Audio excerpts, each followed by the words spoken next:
Halo guys, David di sini dan saya merekomendasikan Asus Zenfone 3 Max. HP ini adalah varian Zenfone 3 dengan harga yang paling murah, yaitu 2,1 jutaan.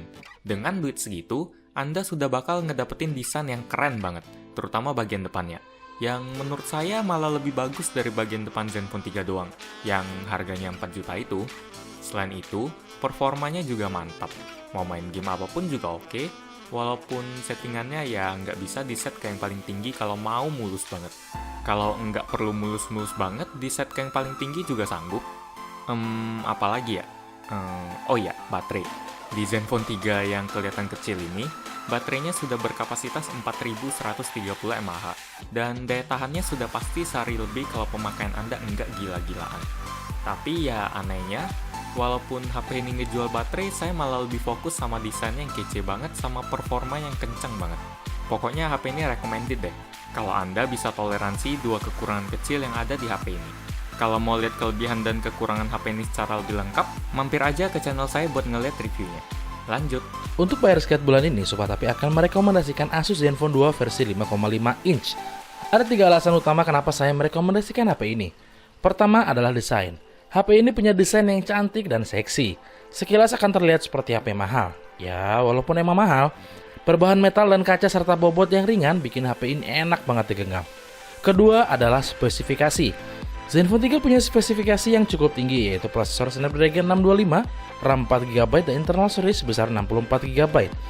Performanya smooth dan tanpa kendala. Buat main game juga bisa diandelin banget sob. Karena dibuat dengan fabrikasi 14 nanometer, prosesor pada HP ini nggak panas saat dipakai main game.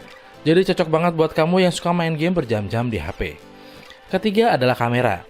Kamera di HP ini adalah salah satu yang terbaik untuk saat ini. Dengan setup kamera depan 8MP dan kamera belakang 16MP, Zenfone 3 sangat bisa diandalkan untuk urusan fotografi.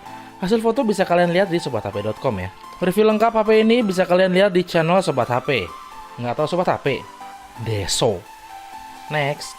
Halo, dengan Bang Review di sini. Dan untuk buyer's guide bulan ini aku mau rekomendasi si Moto E3 Power. Jadi alasannya simple, karena selama ini smartphone Android ini udah nggak murni lagi ya, udah banyak makeupnya, udah banyak dempulnya, tampilannya udah nggak original. Dan kalau kalian rindu terhadap penampilan stok Android murni, si Moto E3 Power ini bisa jadi pilihan. Selain itu, yang menjadi kelebihan dari si Moto E3 Power ini adalah dia tahan cipratan air. Kabarnya bahkan bisa sampai direndam air, tapi aku nggak menyarankan ya. Dan yang terakhir adalah dari desain bodinya. Mungkin sebagian dari kalian menganggap desainnya biasa aja, tapi menurutku desainnya ini spesial ya. Original banget, khas Moto. Dan kalau kalian lihat sekarang smartphone desainnya ya gitu-gitu aja, tapi si Moto E3 Power ini benar-benar membawa originalitas, berkarakter ya desainnya ya. Wow. Ya gitu aja rekomendasiku untuk bulan ini, dan next. Halo guys, untuk bulan ini, kalau HP yang mau kamu beli tuh harus merek Samsung, punya duit 3,6 jutaan, Galaxy J7 Prime adalah yang paling oke buat kamu. Gimana nggak saya rekomen? Dengan hanya nambah 300 ribuan aja dari J7 2016 kemarin, kamu bisa dapetin body full metal yang lebih kelihatan premium pastinya, layar Full HD plus udah melengkung 2,5D glass, fingerprint scanner, RAM-nya juga naik jadi 3GB, ROM-nya juga 2 kali lipat jadi 32GB. Dan yang paling keren dan mungkin harus dicatat dalam buku sejarah, yaitu J7 Prime ini udah punya LED notifikasi.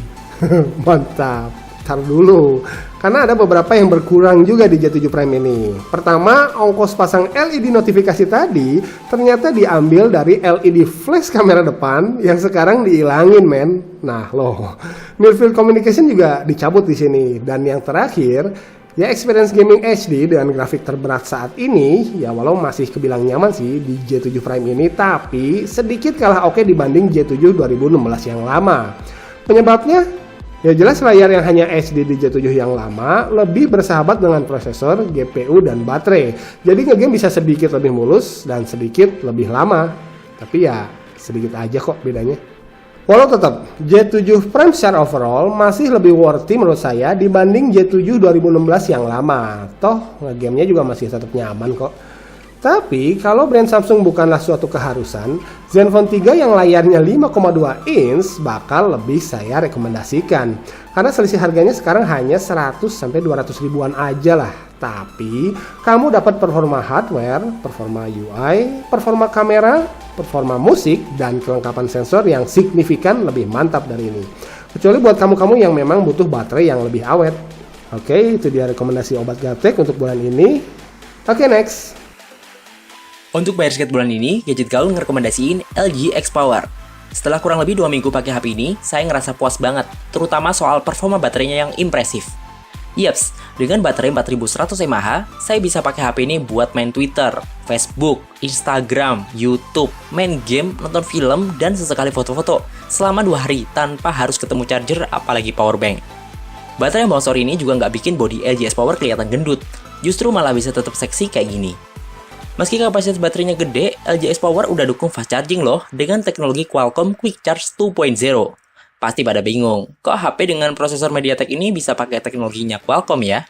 Kamu bisa temuin jawabannya di video review LG X Power yang udah tayang di channel Gadget Gaul. Tadinya saya galau mau rekomendasiin LG X Power atau Moto E3 Power yang sama-sama ngunggulin daya tahan baterai. Tapi lagi-lagi pilihan saya jatuh kembali ke LG X Power karena desainnya, layar, dan kapasitas baterai yang lebih besar. Meski kamu harus logo kocek yang lebih dalam untuk dapetin HP LG ini. Kalau Gadgeters anak sosial media banget, gak mentingin skor Antutu, tipe gamer casual dengan grafis ringan, dan tiap hari gak bisa lepas dari powerbank, maka LG S Power ini cocok buat kamu.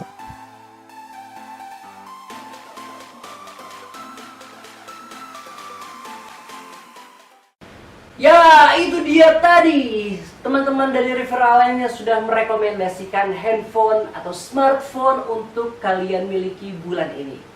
Oke, seperti biasa, gue akan menyarankan kalian semua kalau misalnya mau beli handphone ya, sebenarnya sih nggak perlu yang mahal-mahal. Karena secanggih apapun gadget yang lo milikin, ujung-ujungnya akan percuma kalau lo bakal jomblo juga.